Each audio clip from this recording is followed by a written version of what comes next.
É dia de antevisão de clássico entre Sporting e Futebol Clube do Porto em Alvalade. Para o campeonato ganharam os três grandes este fim de semana, que, a entrar na reta final do mercado, ainda não desistiram de procurar as suas últimas peças. O Benfica conquistou o acesso à Champions League após vencer o Fenerbahçe no Estádio da Luz e agora enfrenta um sorteio que vai dar que falar para as equipas portuguesas. Agenda cheia aqui no Triângulo Ofensivo, eu sou o vosso moderador e representante benfiquista André Duarte e para discutir tudo isto e muito mais tenho comigo o nosso portista residente de volta, Ricardo Martins. Boa noite a todos. Aqui 15 dias depois, espero ter não ter sentido tantas saudades minhas como eu senti vossas. Acho que estive... pois sim, 15 dias, tens razão. Tá. Hoje vamos te castigar aqui no podcast pelas tuas ausências, Ricardo, não te preocupes. É merecido, é merecido. E o nosso sportinguista da casa, Igor Mota. Uma boa noite a todos. Ora bem, vamos a isso então, começando pelos jogos do campeonato.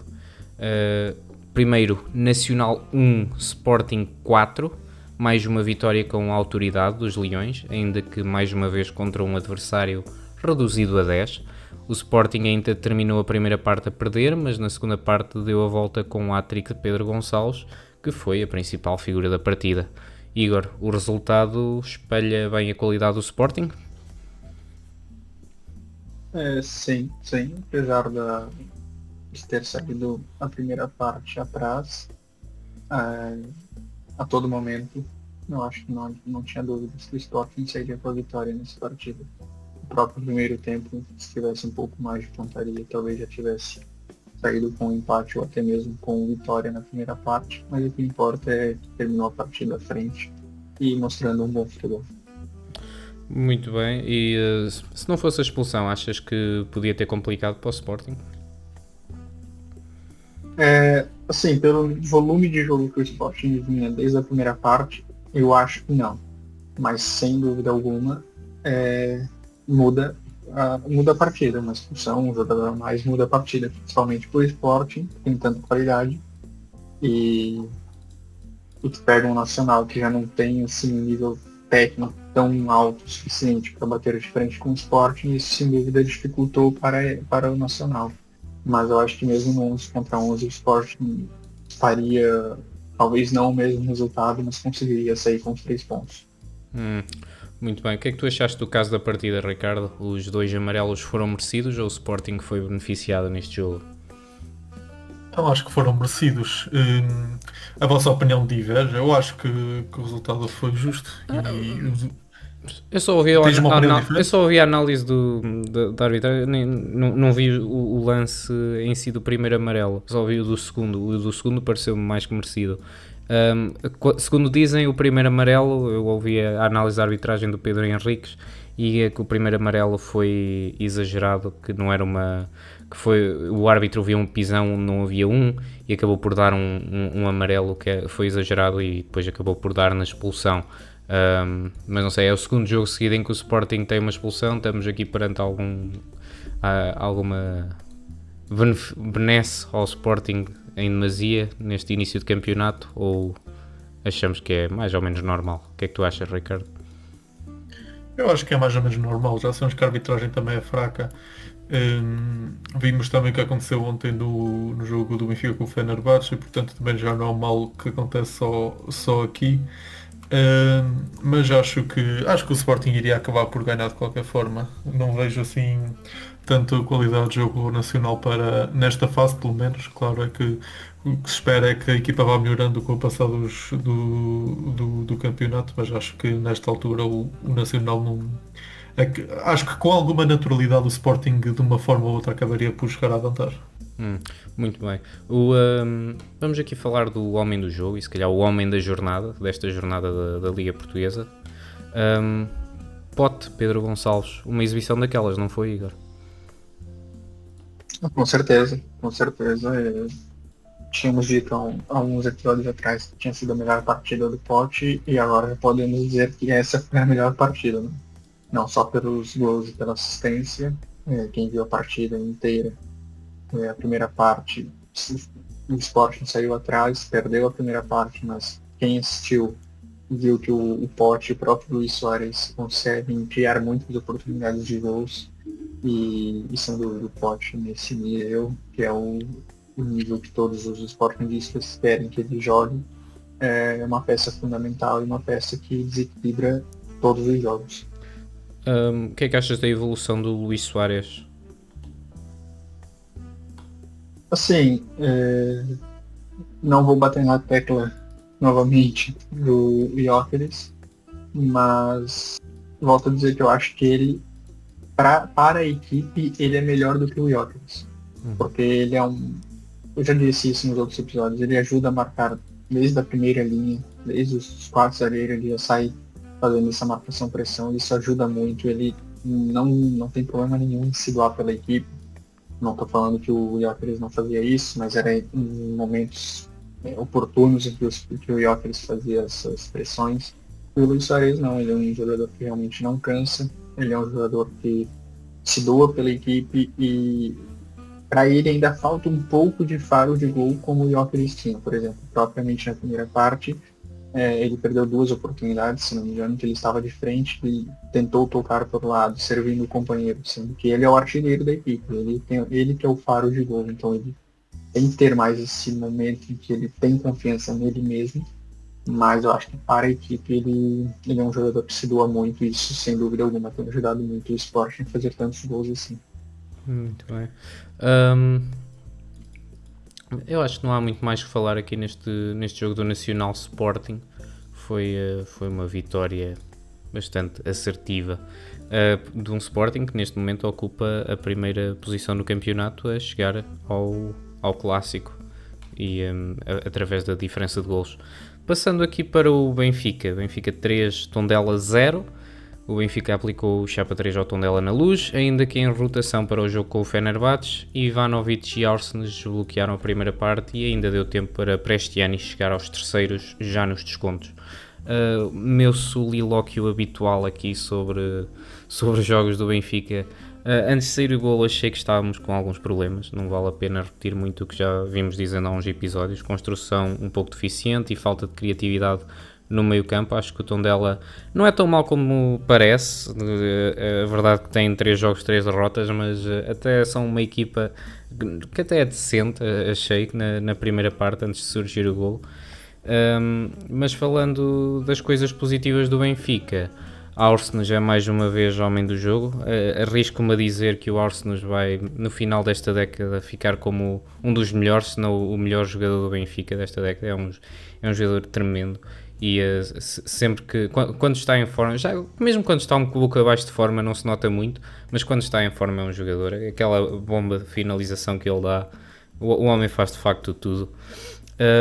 Depois o pessoal falou também muito do Dedic, que eu continuo a achar que não é assim um jogador por aí além, mas fez uma grande exibição, é verdade, mas também tem que se lembrar que tem o Orsnes ao lado, a pensar o jogo por ele, a defender e a atacar. Acho que faz toda a diferença.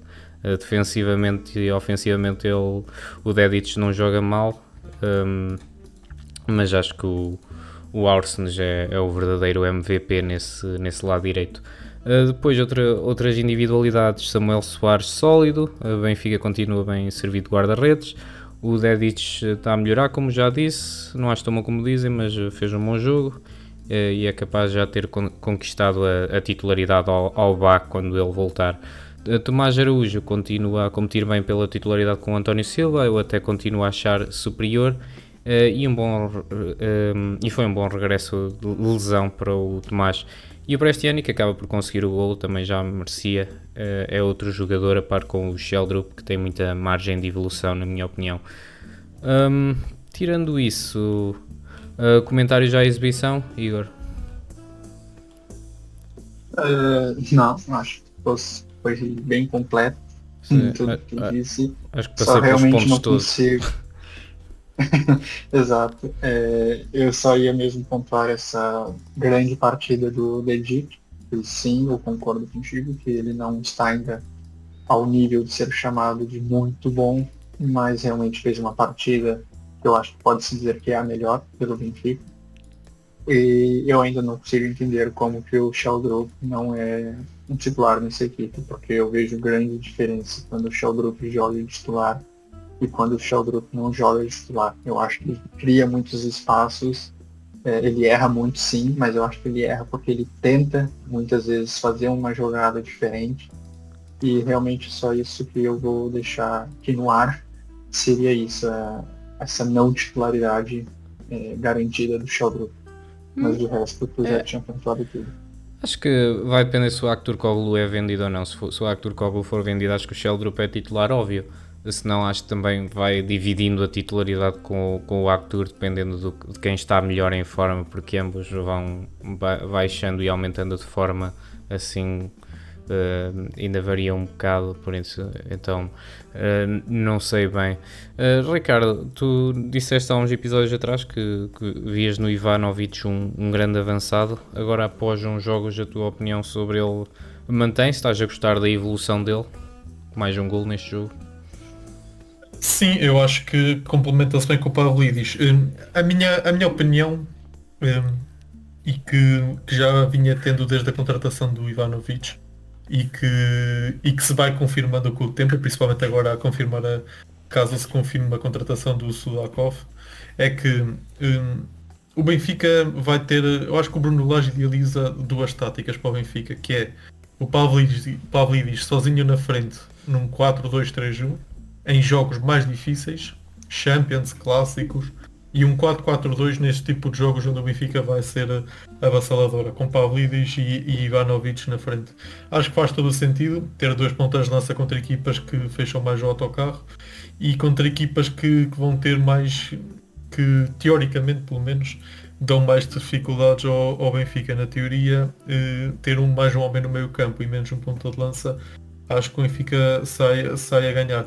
Mas não sei que espaço vai ter o Ivanovic nesse tipo de jogos, se em princípio vai ser mais de jogador de segunda parte, mas acho que o Benfica está bem servido com o Ivanovic a ter este papel intermitente entre um segundo avançado em jogos difíceis, quer para em jogos onde o Benfica esteja a perder ou a empatar e precisa marcar e ele possa entrar para fazer dupla ponta de lança, ou para substituir até mesmo o Pavlidis num jogo onde o Benfica esteja a controlar o jogo e precisa ter alguém mais fresco na frente. Eu acho que numa tática de um avançado o Pavlidis ainda é o claro titular. Sim. Já vi pessoas a falarem que o Pavlidis não está em muito boa forma e que o Ivanovic até está em melhor. Eu não acho muito o Pavlidis, já sabemos que tem períodos em que não marca muito, mas ajuda sempre a equipa. Eu acho que o Ivanovic ainda é para, se formos de facto a buscar o Sudakov e o 4-2-3-1 passar a ser a nossa tática habitual, acho que o Pavlidis será o titular, mas como tu dizes, acho que nos jogos mais contra equipas mais fáceis, por assim dizer, vai continuar a experimentar este 4-4-2 que até nem tem funcionado muito mal. Um reforço que ainda não falamos do Benfica, só antes de sair aqui do jogo do Benfica, é o Rafael Obrador, que teve ali um lance que eu não gostei muito da abordagem, que quase dava penalti para o Tondela, que depois acabou por ser invalidado, mas naquela fase do jogo podia ter complicado bastante o jogo. Mas acho que mostrou ser um banco competente para o Samuel Dal. O que é que tu achaste, Ricardo? Eu acho que quando ele começar a carburar, digamos assim, tiver já mais experiência, eu acho que com alguma naturalidade vai sentar o Dal. Acho que quando tiver a oportunidade a sério, já ele bem carburado, bem assente na cabeça dele e com um ritmo nas pernas de 90 minutos, acho que com naturalidade vai sentar o Dal. Pelo menos esta é a minha opinião. Eu discordo, acho que até ao fim da época, pelo menos, o Dal vai continuar a ser titularíssimo. O Rafael Obrador, eu ainda não vejo nele um lateral, assim, como o Carreiras no ano passado, mas eu ando a falhar muito em laterais. Eu falei mal do Carreiras, falei mal do Edic, eles começam a jogar bem depois, por isso vou-me abster de opiniões, ou se calhar eu devia dar opinião só para eles começarem a jogar bem, mas Rafael Obrador, não fiquei desiludido, mas acho que ainda é só para ser banco do Samuel Dal, vou ficar por aí. Tens opiniões sobre isto, Igor? Não, eu acho que eles é o reserva no momento do Dal. E eu acho que vai ser uma briga boa pro resto da temporada. Não sei se ele tem não sei se ele consegue pra já tirar essa titularidade. mas eu acho que sim, ele consegue ali fazer uma sombra, o que isso se torna muito bom pro Benfica. Ok. Vamos passar para o jogo seguinte, Futebol Clube do Porto 4, Casa Pia 0. O Porto cilindrou mais uma vez no Dragão, Borja Sainz bisou e houve também golos de William Gomes e até mesmo de Newon Pérez. Ricardo, a tua análise deste jogo, nem vou fazer perguntas específicas, força aí. Foi um bocado mais do mesmo do Porto esta época. Eu acho que a equipa está a jogar muito bem. Acima de qualquer individualidade, o coletivo funciona muito bem. Acho que esta forma do Porto jogar asfixiando os adversários numa pressão alta durante grande parte do jogo é arriscado. É uma marcação individual, cada jogador escolhe um jogador para ficar com ele, com o lateral direito a subir muito para criar igualdade no primeiro momento da pressão. E pronto, se basta um jogador falhar, que a equipa fica muito exposta atrás, a verdade é essa, mas é uma forma de pensar o jogo e até agora tem corrido muito bem. Estou curioso para ver como é que vai ser no sábado com o Sporting, tendo em conta que não só o Porto está com muitas baixas, ou possíveis baixas, ainda não sabemos se o PP e o Samu vão jogar. O Alberto Costa também saiu tocado, se não estou em erro, o Bednarek. Acho que vai ser uma prova muito, muito complicada para o Porto, mas a equipa tem estado coletivamente bem e acho que até ao final do mercado ainda vai se reforçar ali com talvez 2 ou até mesmo 3 jogadores mais que vão fazer a equipa ficar ainda mesmo muito, muito mais forte. Gostava que este jogo com o Sporting fosse mais lá para a frente, de modo a que tivéssemos tempo de chegar lá mesmo a 100%, mas pronto, é o que é. Acho que na mesma conto com a vitória do Porto. Já falamos do Sporting. Gostaste da opção pelo William Gomes neste jogo? Sim, eu não gosto quando ele joga na esquerda. Eu acho que ele tem que jogar na direita para fletir para o meio e finalizar, como fez no golo que marcou. Quando joga na esquerda fica um bocado castrado fica mais propenso a tirar cruzamentos, mas não é um momento tão forte do jogo dele. Mas quando ele está no corredor direito e consegue fazer um dribble para o meio, quer a finalizar ou a fazer o último passo para o golo, é um jogador muito forte. Eu gosto muito dele, eu acho que ele tem condições de roubar o lugar ao PP. Mora à direita não é opção? Não, o Moura tem que jogar ou na esquerda do ataque ou preferencialmente até no meio campo. Só que depois é aquela questão, com este sistema de jogo, tens o Rodrigo Moura como médio centro, pronto, a equipa fica um bocadinho coxa no primeiro momento da pressão, que é a zona onde a equipa não pode mesmo falhar com esta estratégia de jogo. Portanto, percebo que é difícil enquadrar o Moura neste sistema. E pronto, e provavelmente vamos perder o nosso maior talento a par do Vitinha, que saiu da formação nos últimos 20 anos, talvez. Se calhar ele arranja a sua posição ideal, mas é na Arábia. E o Luke de Jong, o que é que achaste? É um bom jogador, é experiente, é forte de cabeça, não teve assim grandes oportunidades para finalizar neste jogo, mas trabalhou muito, jogou muito de costas para a baliza, foi importante a experiência dele, vê-se que é bom jogador, mas foi pena a lesão do Samu, porque o primeiro jogo da época o Samu não só faz 2 golos, como jogou muito mesmo. Gostei muito da forma como evoluiu do ano passado para este ano, da forma como era capaz agora este ano de jogar de costas para a baliza, associar-se com os colegas sem ser tão trapalhão, de pedir a bola não tanto no espaço, mas pedir a bola no pé e associar-se para a equipa subir toda junto em bloco. E pronto, foi no momento em que ia começar a carburar a série, digamos assim, começar a mostrar, a ter consistência este ano. Tinha tudo para começar a época bem e pronto, foi pena a lesão. Agora eu acho que ele não vai conseguir recuperar e vai ser surpresa no sábado, mas vamos ver. No tópico da lesão, preocupa-te a intensidade alta a que o Porto joga? Achas que podes não ter um plantel... O plantel pode ficar curto para a maneira de jogar do Farioli, porque isto é um bocado o problema que a gente tinha também com o Schmidt. Isto ali a meio da época parece que começa a ficar tudo roto e lesões atrás de lesões. O que é que tu achas? Eu gosto muito da forma como o Porto joga, sem medo de pressionar alto, muita entreajuda entre eles. com bola no pé não tem pressa de atacar, os laterais não sobem muito, que é uma coisa que às vezes incomoda-me de ver, porque é como se fosse antinatura ver os laterais tão pregados atrás. Mas, mas depois também permite os extremos serem extremos e jogarem mesmo na linha e terem capacidade de decidir a partir da linha. Eu gosto da forma como o Porto joga. Acho que o Porto neste momento tem muitas opções. Tem duas ou três em algumas posições jogadores que dão garantias. Acho que ainda vai haver entradas e saídas. Hoje já chegou o Paulo Rosário, que é mais um médio, o que indica que provavelmente o Tomás Pérez e o Gruitch ainda vão sair até dia 31. Acho que o Porto tem muitas opções mesmo, mas a força desta equipa mesmo é a forma de jogar, é o coletivo e é muito forte, e este treinador realmente tem muito mérito já pelo que fez até agora. Ok. Igor, visão imparcial, aqui o Casa Pia muito fraquinho ou foi o Porto que foi dominador? De uma visão bem parcial, eu diria que é justamente esse estilo que o Porto vem pondo nesses jogos. Eu acho que as equipes ainda não conseguiram se habituar a esse tipo de jogo. Não lembro de ver o Benfica fazer isso, muito menos o Sport, que é realmente marcar ali, não dar espaço de maneira alguma. E eu acho que isso é que está dificultando mais ainda as equipes. E sem dúvida alguma, pega equipes menos qualificadas, que é o caso de todas as outras equipes do campeonato, tirando o Braga, Sport e Benfica. Essas equipes tendem a ter mais dificuldade do que o normal, mas sem dúvida alguma eu diria muito mais mérito do Porto do que fragilidade do adversário. Mérito para o Futebol Clube do Porto, então.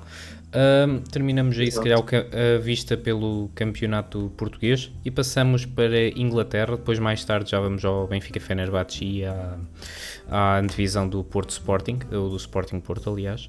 Mas antes disso, vamos só aqui dar um giro pela Inglaterra.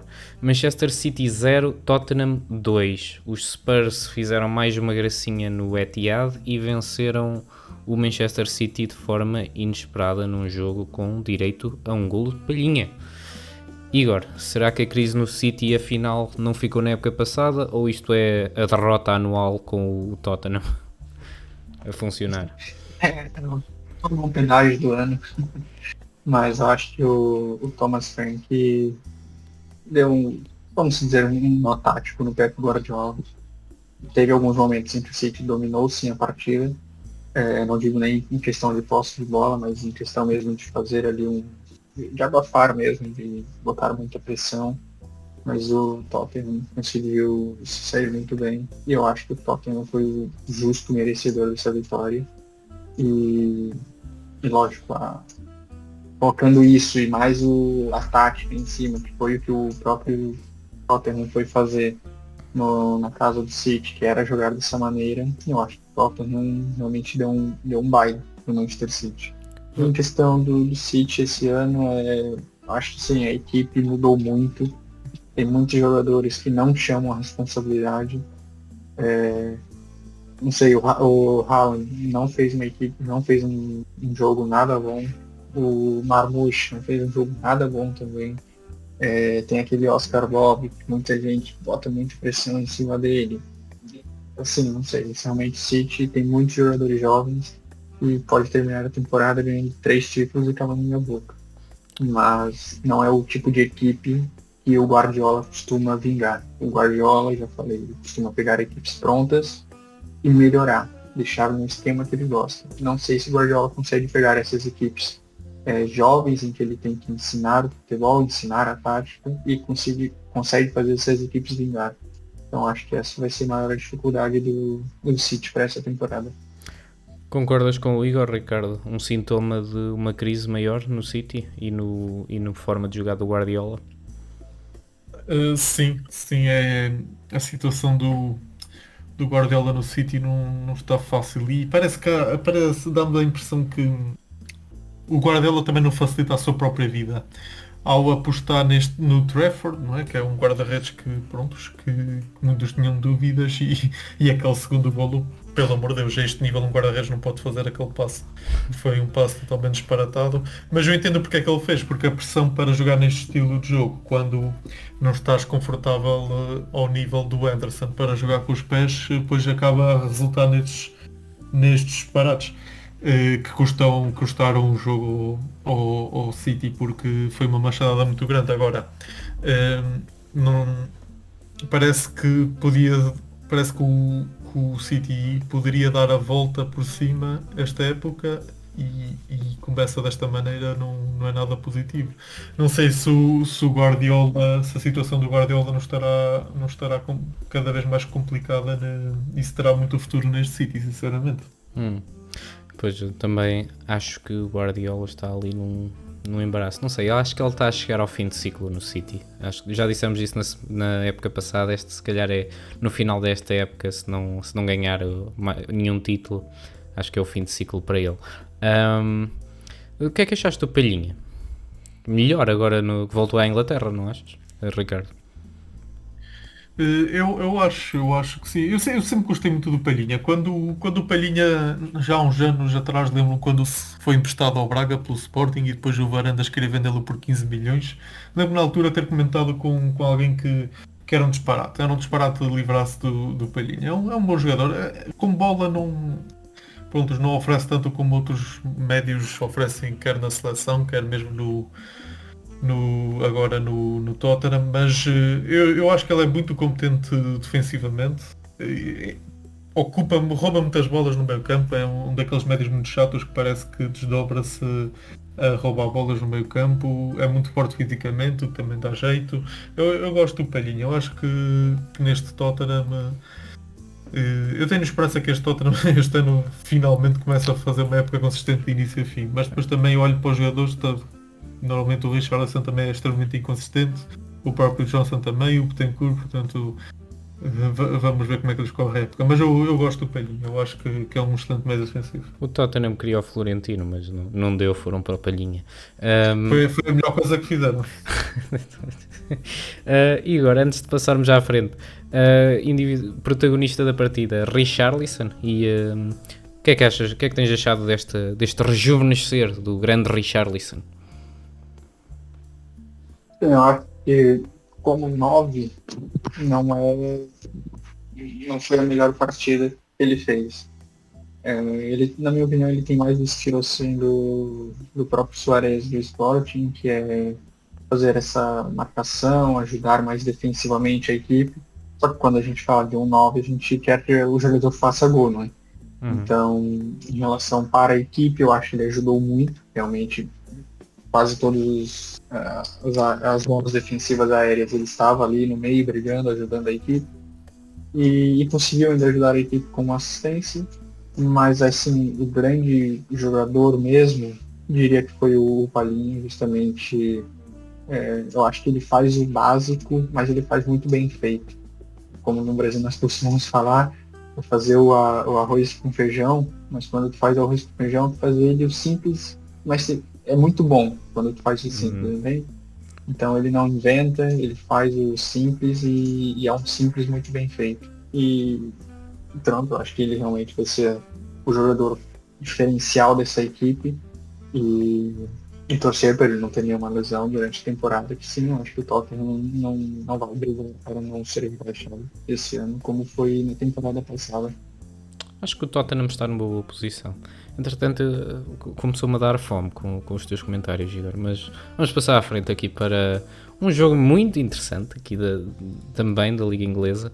Newcastle 2, Liverpool 3, vi este jogo na íntegra. O Newcastle teve um balde de água fria, depois de ter recuperado de uma vantagem de 2-0 com um homem a menos. Sofreu o 3-2 no último minuto do estreante de 16 anos, Rio Negumoa. Ricardo, Newcastle sem o Isaac não é a mesma coisa, mas quase sacava um empate heroico. A tua leitura desta partida? Foi um excelente jogo, muito emocionante até ao fim. Realmente eu acho que é um daqueles jogos que só acontece na Premier League. Estás a perder 2-0 contra um candidato ao título. Se bem que o Newcastle também não é uma equipa qualquer, não é? Mas estás a perder 2-0 com um candidato a vencer o campeonato, com menos um. e faz o golo do empate aos 88 para depois sofrer o golo da derrota aos 90+10 quando já tens a equipa toda desequilibrada. Opá, isto é um daqueles jogos que só acontece mesmo na Premier League, a emoção até ao fim. E pronto, já acho que o Newcastle deixou-se levar ali na compensação pelo aquela ânsia de tentar dar a reviravolta com -1, que ia ser um brilharete descomunal, mas pronto, já acabou por dar muito espaço atrás e o meio campo pronto, estava um bocado cansado, também já com as pernas cansadas e surgiu lá o miúdo sozinho a finalizar, mas pronto, mérito para o Newcastle pela forma como acreditou sempre que ainda era possível, mesmo com -1, e o Liverpool foi muito competente na oportunidade que teve de matar o jogo, de virar o jogo com o miúdo. E esta é uma daquelas histórias do miúdo contar para todo sempre, com 16 anos fazer isto. E 16 anos, sim, quase 17, faz 17 anos amanhã. É incrível a frieza até do miúdo de decidir o jogo com aquela confiança no final. Yeah.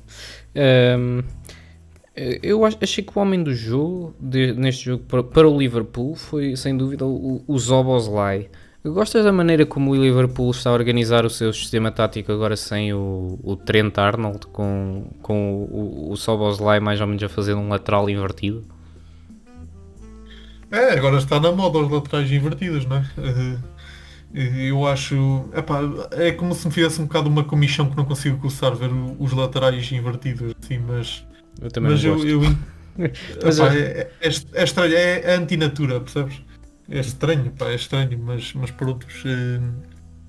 Mas a verdade é que quando ganhas o jogo está tudo bem, não é? Também há sempre essa tendência, quando ganhas está tudo bem e quando perdes está tudo mal, mas é uma tática agora que o Guardiola começou com isto e a verdade é que consegues fazer um amontoar de gente ali no meio campo e dar consistência à equipa dessa forma. Eu esperava mais do Wirtz já agora, acho que fez um jogo fraco, ainda está muito longe do nível que apresentou no Liverpool. Também ir para a Premier League nunca é fácil, há muita pressão em cima dele também ainda é muito jovem, mas eu acho que esperava que ele fosse chegar, ver e vencer e não está a ser assim, não está a ter a vida nada fácil por enquanto. E aquela expulsão do Gordon, coitado. Eu gosto do Gordon, já agora. Deixa-me dizer que gosto do Gordon. Ele, se não me engano, ele jogou a ponta de lança, certo? Foi ele que jogou a falso ponta de lança. Sim, porque o Isaac não está... Exato. Acho que estava ocupado nesse dia. A assinar contrato com o jogador. Acho que o Newcastle contratou um jogador hoje, um ponta de lança hoje por 80 milhões. Que era um ponta de lança que eu nem conhecia. Não sei se vocês viram quem foi. Não vi, mas isto agora todo o bicho quereto vale 80, 30, 40, 50, 70 milhões e tu nunca ouviste falar neles. Sudakov. Mas... O Walter Maid por 80 milhões de euros jogava no Stuttgart. Eu já tinha ouvido falar um bocadinho, sim. Mas eu confesso que... acho que foi dos melhores marcadores da Bundesliga no ano passado. Pois, para valer 80 milhões é bom que seja, não é? Sim. Agora...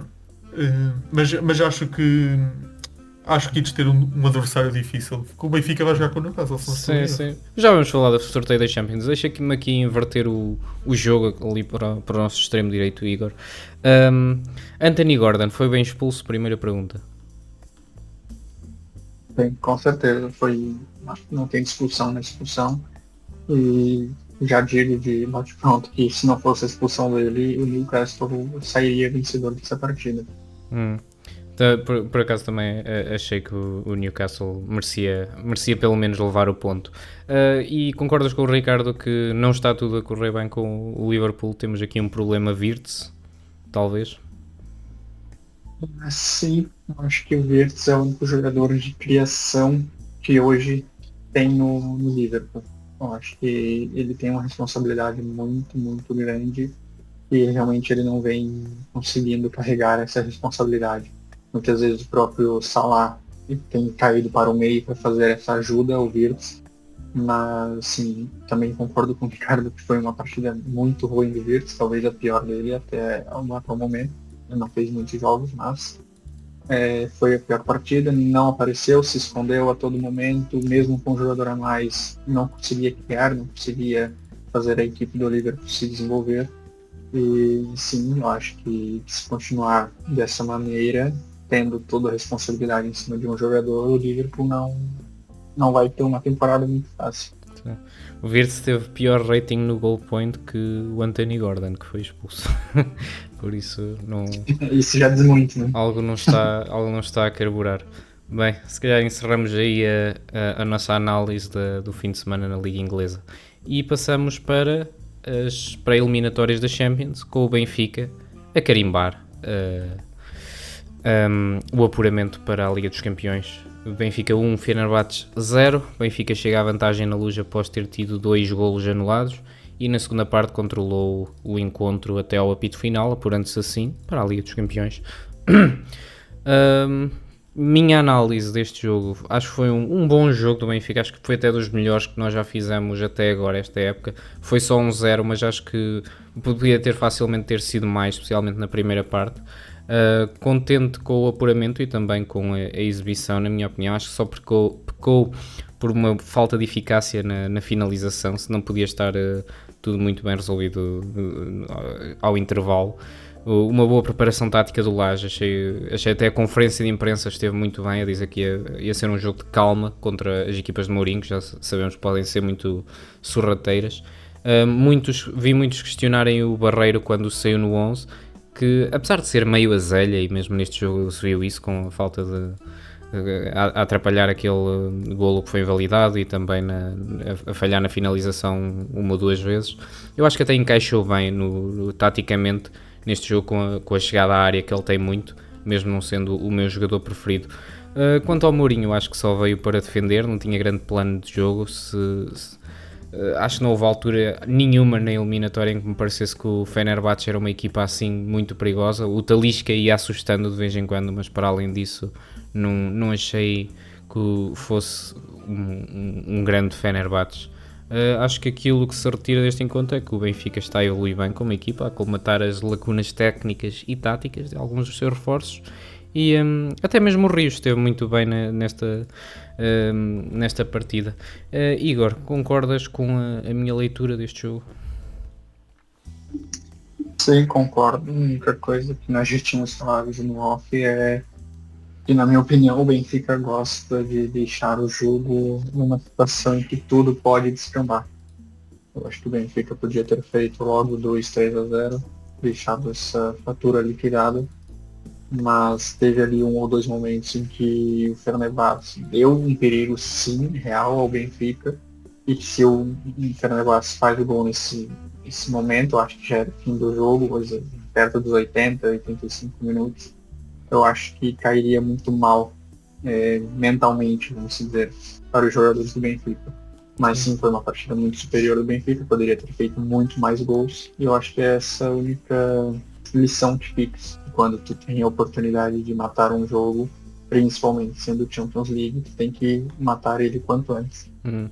Aos poucos e poucos, o nosso menino, o Richard Rios, já estava a adiantar, vai ficando mais esclarecido. Entrega e pulmão não lhe falta, mas ele parece que finalmente teve aqui um jogo que a gente pode dizer, sim senhora, um bom jogo do Rios. Achas que ele na Europa vai ser o espaço dele brilhar? Sim, eu acho que é aquilo que nós já dissemos. Eu acho que para a posição dele, porque ele foi contratado, eu acho que ele tem feito muito bem. Eu acho que se os torcedores entenderem que ele não é um novo Koksu, ou que ele não foi contratado para fazer a função que o Koksu fazia, é fácil de entender que ele está, sim, fazendo sua função muito bem feita no Benfica, pelo menos essa é a minha opinião. Agora tem que dar tempo. Sim, não digo que foi o melhor jogo dele, porque eu já vi ele fazer alguns jogos até pelo próprio Palmeiras, mas eu acho que ele sim, cada jogo que passa, ele está se habituando cada vez melhor. E volto a dizer que essa dupla que o Benfica tem, o Enzo Barrenechea e o Richard Rios, é uma dupla muito, muito forte. Se o Benfica conseguir ter isso durante a temporada inteira, é difícil, não digo que não vai tomar nenhum gol, porque eu acho que vai tomar, sem dúvida alguma, mas é muito difícil furar esses dois pinos que tem ali na frente da área. O Richard Reis, acho que este foi o melhor jogo que ele fez desde que chegou ao Benfica, o Richard Reis. E quanto ao Enzo, eu continuo a gostar muito do Enzo, acho que ele foi o nosso melhor reforço que veio até agora. Só pela aquela sua capacidade de distribuir sob a pressão, é uma coisa que tu vias, não vou fazer comparações estúpidas, mas é umas coisas já a Sérgio Busquets, que está a estar ali 2 jogadores a pressioná-lo e ele num ou 2 toques consegue livrar a bola para uma zona do campo onde já há mais espaço para correr, quem receber. Eu acho que é um talento que faz muita falta e fez muita falta ao Benfica nestes últimos 2 anos e meio, desde que o Enzo Fernandes saiu naquela transferência que todos nós conhecemos. Acho que o Enzo Barrenetxi é mesmo aquilo que nós precisávamos. Ricardo, reflexões sobre o inglório fim do Mourinho nesta competição? O Fenerbahçe é muito fraco. Não jogam nada. Nem no primeiro nem no segundo jogaram nada. Equipa muito fraquinha. A base de jogo deles chutam para a frente a ver se alguém na frente consegue agarrar a bola e fazer alguma coisa. Muito fraquinho. Muito fraquinhos. Não sei como é que o Benfica não goleou, sinceramente. Achas que o Mourinho ainda tem futuro como a treinar uma equipa de topo depois do fim dele no Fenerbahçe, que não sei se é próximo ou não, as coisas não estão muito bonitas? Futuro tem, porque vai viver de estatuto ainda durante mais algum tempo, mas o futebol dele é muito pobrezinho. Foi assim em todo lado que passou nos últimos, sei lá, 7, 8 anos. Sim, desde o United destrói treinadores, como já vamos ver a seguir, se calhar. O pessoal diz que o maior feito do Mourinho foi a Champions com o Porto. O maior feito do Mourinho foi segundo lugar na Premier League com o United. Exato. Sim, foi o que já repetimos aqui. Depois do Alex Ferguson ter saído, foi a melhor época do United, foi aquela com o Mourinho. E o futebol das equipas do Mourinho, depois disso foi tudo penoso, foi mesmo a roçar o ridículo. É à base do autocarro atrás, 3 centrais altos e fortes a dar empurrada e chutam para a frente a ver se a ponta de lança e os 2 médios ofensivos. Uma coisa, pobres, o Fenerbahçe não jogou nada. Pois. Vamos ver, eu acho que o Mourinho, o próximo grande trabalho dele vai ser mesmo a seleção. Se ainda tiver outro grande trabalho a fazer, acho que vai ser esse. Mas por enquanto deixem lá estar o Roberto Martínez, que ganhou outro troféu há pouco tempo. Não vamos falar disso outra vez. Fica aí arrumado os rescaldos que... Diz, Igor. Só uma dúvida aqui que eu tive vendo o jogo do Benfica. O Bruno Lage fez 2 substituições apenas, certo? Foi aos 70, 75 minutos, não lembro bem. Sim, tenho a ideia que ele deixou... Chegou... Sim. Acho que foi o Pavlidis que saiu e o Artur Koglu, exato. Então, mas a minha dúvida é... O Prestiani fez uma partida boa, numa partida anterior, e o próprio Obrador, que chegou em alguns momentos da partida, na minha opinião, o Dal já estava cansado. Visivelmente dava de ver que ele já estava cansado, mesmo que o Benfica tivesse domínio total da partida. Mas não sei como colocar essa pergunta da maneira correta, mas não sei. Bruno Lage talvez não tenha tanta confiança no seu elenco, colocar alguns jogadores reservas na Champions League. Acho que ele não queria arriscar simplesmente por alguém de cabeça quente. O Prestiani ainda consigo perceber, agora o Obrador eu acho que não, acho que era um bocado arriscado por alguém substituir ali o Dal na defesa. Dal mesmo cansado não vai fazer uma decisão estúpida. O Obrador, tu não sabes muito bem, ainda tem pouco tempo de jogo, não sei como é que ele está nos treinos. Acho que o Bruno Lage aí fez uma boa decisão e fez uma boa decisão porque ganhou. Se calhar se tivesse perdido estávamos aqui a questionar mais a decisão, mas acho que aí eu percebo a escolha do Lage. E o Prestiani, eu não sei se o Prestiani não será emprestado até ao fim do mercado, ainda vamos ver. Tenho a sensação que o Lage ainda não conta muito com o Prestiani. O Prestiani foi um jogador que veio na altura do Schmidt e não sei se o Lage tem grande confiança nele, como tu disseste, mas bem. Mas então pode-se dizer que sim, que o Bruno Lage não tem tanta confiança, vamos dizer, nos seus jogadores reservas, tirando o Sheldrup ou o Artur Koglu, dependendo de quem é titular, e o Ivanovic, quando ele vem num sistema diferente, que é o 4-2-3-1. O terceiro central ele também tem confiança, sendo o António Silva ou o Tomás Araújo. Bata lesionado, médios ele tem confiança no Barreiro, o Florentino não sei se vai ficar, mas ele terá confiança nele. E depois os avançados, eu acho que ele gosta do Henrique Araújo também, que já o conhece há bastante tempo e gosta dele. Tirando isso, eu acho que ele ainda não tem a confiança máxima nem no Rafael Obrador, nem no Prestiani, nem em muitos dos outros. Por exemplo, eu gostava de ver mais tempo ao João Veloso, eu gostava de ver mais tempo ao Tiago Oveia, mas tudo o seu tempo, se o Benfica continuar a ganhar, acho que depois vai haver espaço para desenvolver também esses jogadores. Não sei se percebes o que quero dizer. Sim, Dan. Só que a única, vamos dizer, preocupação, não que eu me preocupe, não é? Até porque é adversário do Sporting, mas era a minha outra pergunta que eu ia fazer, que se isso não é preocupante, já mesmo no início de temporada, pensando ao longo prazo, sendo, vamos dizer, que o Benfica tem ali 15 jogadores, contando que ele tem alguns que ele confia muito, mas vai chegar em determinados períodos da temporada que o Benfica vai precisar poupar jogadores. E o Benfica não tem um banco de reservas para fazer essa substituição. Isso já não é preocupante. Primeiro vamos focar em ter um 11, depois pensamos no banco de reservas. Okay. Vamos aqui o que é que vamos falar primeiro? Antevisão do Sporting Porto, mercado, sorteio da Liga dos Campeões e ainda temos, se der um tempinho, o Manchester United. Vamos já à antevisão, pessoal. Vamos. Bota lá então. Temos que dar andamento a isto, pá. Sim. Isto está longo. Eu disse que havia a agenda cheia. Bem, se calhar perguntas simples aqui para a antevisão. Ricardo, quem é o favorito e porquê? O favorito, acho que não há favoritos. Acho que vai ser 50-50 e porquê? Porque o Sporting está bem, consistente, não mexeu muito desde a época passada, os jogadores estão bem, não tem muitos lesionados, ou se é que se tem algum, a não ser no Santos, e é uma equipa forte e vai jogar em casa. O Porto está com uma dinâmica nova, está muito forte, vale muito pelo coletivo, a equipa está motivada, acho que ainda não sofreu golos esta temporada.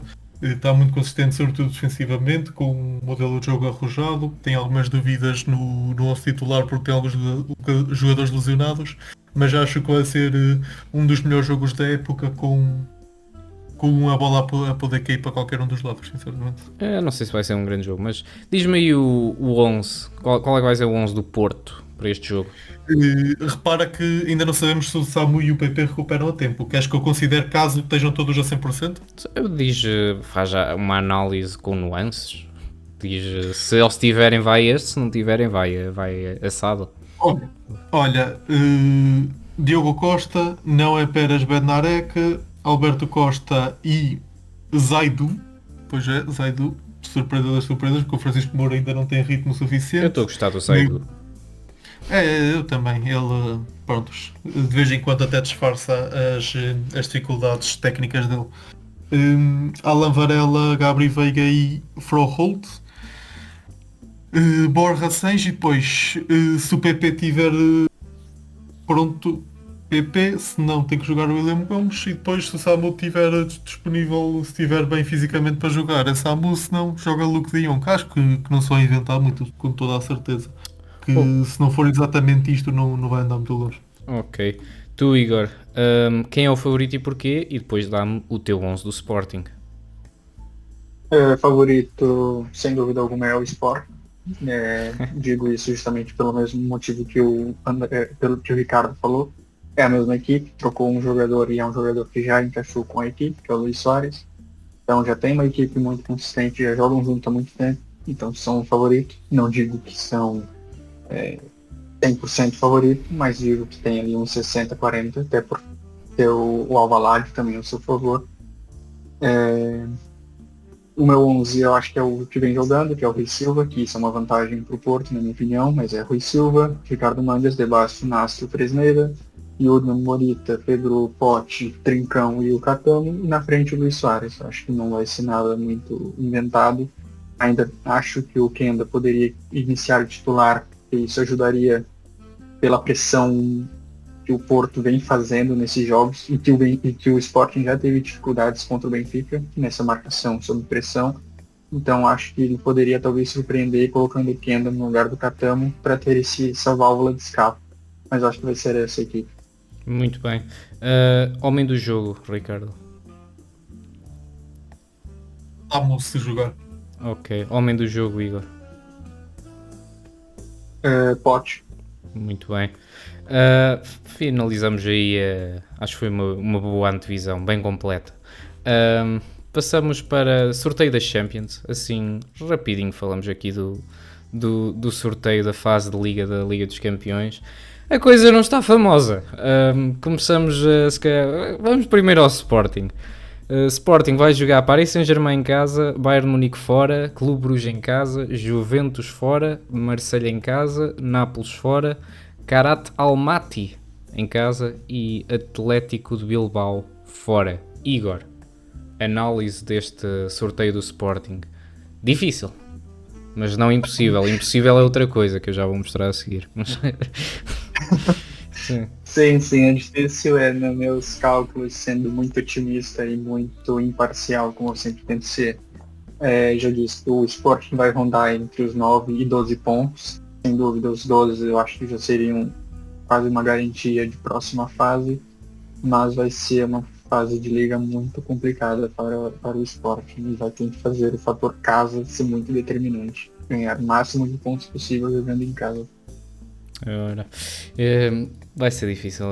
Este aqui, o sorteio do Sporting vai passar muito pelos resultados de todos os resultados que não sejam Paris Saint-Germain e Bayern, que eu acho que isso aí são derrotas quase certas. Mas pronto, a fase de Liga das Champions tem surpreendido. Tem surpreendido a fase de Liga das Champions, talvez dê surpresa. Quanto ao Benfica, temos um Benfica Real Madrid, que já não acontecia há uns bons anos, desde os anos 60. É um jogo que é raro, por isso vai ser interessante, até por isso gosto que aconteça. Não gosto é que aconteça com o contexto do resto desta fase de grupos, que é Chelsea, que é uma equipa que o Benfica tem muitas dificuldades, historicamente. Leverkusen, que é uma equipa alemã que todas as equipas portuguesas têm dificuldades, historicamente. Aqui, o bom, se calhar, é até a Juventus, que o Benfica costuma ter boas exibições contra a Juventus, até se pode dizer que a Juventus é um bocadinho freguesa do Benfica. Nápoles é mais uma incógnita, é o vencedor da Liga Italiana, por isso acho que o Nápoles é favorito para ganhar o Benfica, ainda que seja na Luz. Depois o Ajax, que é mais um jogo onde o Benfica pode ganhar pontos, apesar de ser fora, eu acho que pelo menos acho que temos de jogar para a vitória nesse jogo, até porque não há muitos mais jogos para jogar para a vitória. Karabakh tem de ser uma vitória, senão caput. E a Newcastle, que como o Ricardo tinha dito há bocado, vai ser uma eliminatória muito complicada fora, com um ambiente que todos nós já conhecemos do Newcastle, por isso a vida não está nada fácil, nem para Benfica nem para Sporting, mas vamos ver o que é que isto dá. Tu é que estás descansadinho, Ricardo, não é? Na Liga Europa. Ricardo? Desculpa. Em relação à Liga Europa, eu sou-vos sinceros. As equipas da Liga Europa são muito fraquinhas, as equipas com que o Porto vão jogar. Eu acho que no ano passado ainda havia uma equipa ou outra que era um bocadinho mais forte, o Tottenham e não só, mas este ano eu acho que o nível da Liga Europa desceu muito. Eu acho que o Porto, se estiver minimamente bem, tem tudo para fazer uma Liga Europa muito tranquila. Amanhã vai ser o sorteio rumo a mais um troféu europeu. Boa sorte, Ricardo. Ui, que bicho te mordeu, André? Não, estou a brincar. Estou com os dedos cruzados, é falso. Mercado. Vamos aqui falar de mercado, Ricardo. Rodrigo Mora, o que é que se passa? Al Ittihad vai ficar por cá? Percentagem de hipóteses do Rodrigo Mora sair? 99.9 neste momento. Estou muito pessimista. Foi o que disse há bocado. O Rodrigo Moura é o maior talento da formação do Porto a seguir ao Vitinha nos últimos 15, 20 anos pelo menos. Mas ele não encaixa neste 11 desta forma que o Farioli joga, porque o Farioli veio dar nova esperança ao Porto, mas é a pior altura para o Rodrigo Moura ser a ascensão do Rodrigo Moura, porque um jogador com as características dele tão franzino, não tenho muitas dúvidas que encaixe no meio campo. Se encaixasse no meio campo o Rodrigo Moura, que é na minha opinião a posição melhor dele, ali como um 10, mas o Farioli quer 2 8 à frente do Alan Varela, não é? Que é dono da posição 6, e o Rodrigo Moura não tem consistência para jogar nessa posição, muito menos para fazer os 90 minutos. Portanto, acho que é muito difícil o Rodrigo Moura ficar, porque se ficar vai ser suplente e vai ter que se habituar a essa ideia que vai ser suplente. Mas não sei até que ponto ele está com vontade de ir jogar para as Arábias com 18 anos, é a fase mais crucial da evolução da carreira dele, e jogar num campeonato desses, não é? Com o nível competitivo que tem, é um bocado penoso no mínimo.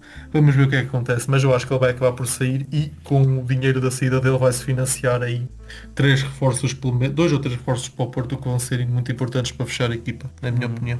Vamos ver se o Farioli começa a perder e o Rodrigo Moura sai. Não quero estar no lugar do Farioli, mas bem. Outra transferência que já penso que está perto de ser oficializada, se ainda não foi, Sudakov do Shakhtar Donetsk para o Benfica. Vou ser sincero, não conheço o jogador, não vejo os jogos do Shakhtar Donetsk.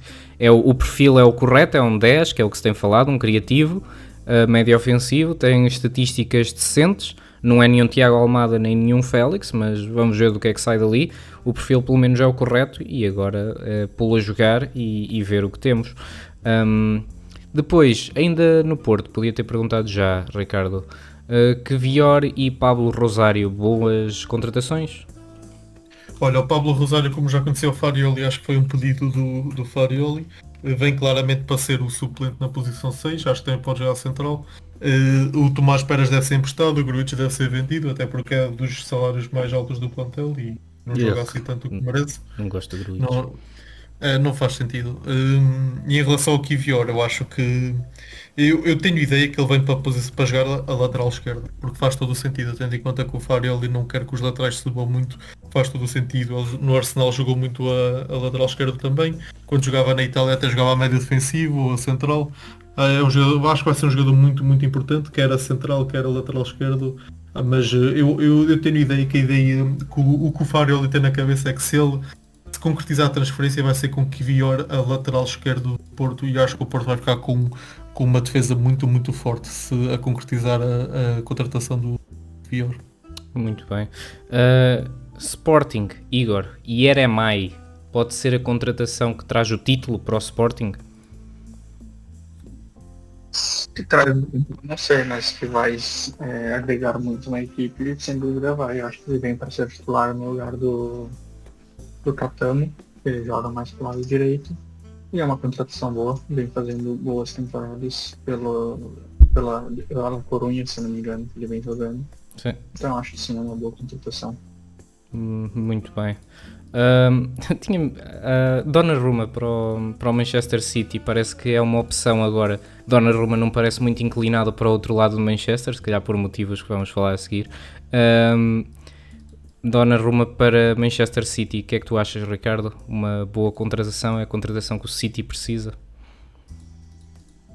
Eu acho que sim.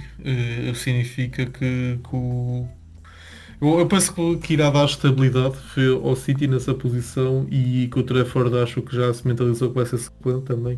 Acho que já vinha com essa informação de que a vir ia ter que lutar a partir da posição de suplente, mas não sei, eu acho que não percebo como é que o Donnarumma é mandado embora do PSG. Eu acho que foi um erro do Luís Henrique e vai pagar caro por isso, porque não vejo o Chavali a dar essa consistência que o Donnarumma dava, nem a experiência. Concordo. Acho que isto é bom porque finalmente o Manchester City deixa o Turbine em paz. É o que eu tenho a dizer. Só antes de irmos já às apostas, eu quero mesmo falar disso, só um minuto. Grimsby Town 2, Manchester City 2. Eu não pus na lista de tópicos. Igor, pega tu neste. Só assim um bocadinho. Isso é mais um daqueles jogos em que o United pensa que não consegue cavar mais fundo e eles conseguem ir mais fundo ainda. Realmente o Amorim, coitado, Sem dúvida alguma isso vai impactar muito na temporada, já nos próximos jogos, até porque o United não vem jogando bem. E é isso, eu acho que o Amorim, se não mostrar resultados rapidamente, ele não termina esse ano ainda no United. Epá, sinto pena do Amorim. Eu acho que ele se devia despedir só para dizer não foram, a culpa é vossa, não é minha. Acho que era o melhor que ele tinha a fazer. Ricardo, Bragança ou Grimsby Town? O United é o que o Igor disse. O United já não pode bater mais no fundo. Acho que foi o pior erro que o Ruben Amorim fez, foi ir para o United. É um cemitério de treinadores e não ia ser agora que ia ser diferente. Portanto, continua a ser o cemitério de treinadores que é e não vejo ninguém que possa ir para o United e salvar aquilo. É um caso perdido o United. Pois, perdido durante muito tempo, diria eu. É uma travessia do deserto que não tem fim à vista. Vamos para as apostas. Ricardo, continuas na frente, eu continuo em segundo, Igor continua em terceiro. Vamos a isso. Não deixamos já a aposta ao bocado quando fizemos a antevisão, deixamos-la agora. Resultado e marcador, Ricardo. Sporting Porto. 1-0 para o Porto, marca Borja Sainz. 1-0 para o Porto, marca Borja Sainz. Muito bem, eu aposto num 2-2 com um golo de Luís Soares. Igor. 2-1, Trincão. 2-1 para o Sporting, suponho, e Trincão. Muito Exato. bem. Depois temos Benfica-Alverca, Ricardo, ou melhor, Alverca-Benfica, que é em casa do Alverca. 0-2 para o Benfica, marca Pavlidis. 0-2 para o Benfica, com um golo de Pavlidis. Eu vou dizer 0-3 para o Benfica, com um golo de Skeldrup. Ou Sheldrup, já vi dito de várias maneiras. É o que for. Igor. 3-1 para o Benfica, Ivanovic. 3-1 para o Benfica, Ivanovic. Muito bem. E vamos passar para a Liga Inglesa, um jogo importantíssimo entre o campeão e vice-campeão da época passada, Liverpool-Arsenal. Ricardo, golo, marcadores e resultado. 2-1 para o Liverpool, marca Etiquite. 2-1 para o Liverpool, marca Ekiteke. Muito bem, eu vou fazer uma aposta audaz, arrojada, 0-1 para o Arsenal, com um golo de Gyökeres. Já sabia que ias pôr o golo do Gyökeres. Cenas fixe. Acho que é agora que o Gyökeres explode. Igor. 2-2. 2-2. E gol de Saka. 2-2 com um golo de Saka. Muito bem, termina mais um episódio do Triângulo Ofensivo, longo, mas valeu a pena. Não se esqueçam de dar gosto e subscrever o canal do YouTube da Rádio Lince Futebol para acompanhar os nossos podcasts e novos vídeos todas as semanas. Alguma nota, Igor? Não, só agradecer aos nossos ouvintes e que continuem a nos ouvir. Alguma nota, Ricardo? Desejar uma boa noite a todos e um resto de boa semana. Muito bem, obrigado a todos e até à próxima.